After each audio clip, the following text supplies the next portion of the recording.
Kegaduhan terkait isu ijazah palsu turut direspons oleh Ketua Dewan Pengarah Badan Riset dan Inovasi Nasional atau BRIN, sekaligus Ketua Umum PDI Perjuangan Megawati Soekarno Putri. Megawati meminta agar ijazah asli segera diperlihatkan kepada publik sehingga bisa mengakhiri polemik yang ada.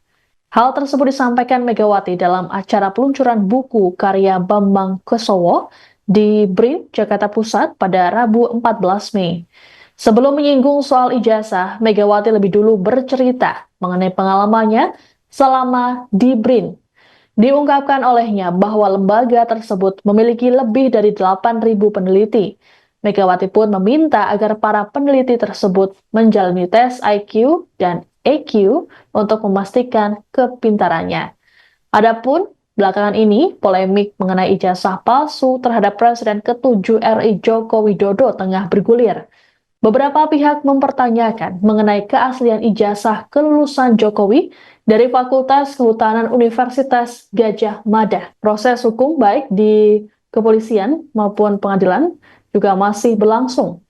Pihak-pihak yang diduga menyebarkan terkait isu ini dilaporkan ke polisi terkait dengan tuduhan penghasutan.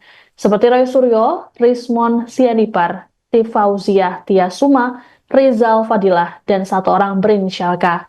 Laporan ini bahkan dibuat langsung oleh Jokowi dan tim kuasa hukum yang mendatangi Polda Metro Jaya pada akhir April lalu. Selain Jokowi, beberapa pendukungnya juga melakukan hal yang sama. Adapun terkait laporan yang dibuat oleh tim pembela ulama dan aktivis atau TPUA ke Barreskrim, pihak Jokowi sudah menyerahkan ijazah asli kepada penyidik melalui adik ipar yang didampingi oleh tim kuasa hukumnya. Sementara itu, gugatan dugaan ijazah palsu Jokowi dengan penggugat Muhammad Taufik dari TIPU UGM di Pengadilan Negeri Surakarta sudah memasuki agenda pembuktian. Sebelumnya, sidang mediasi berakhir deadlock. Download Tribun X sekarang, menghadirkan lokal menjadi Indonesia.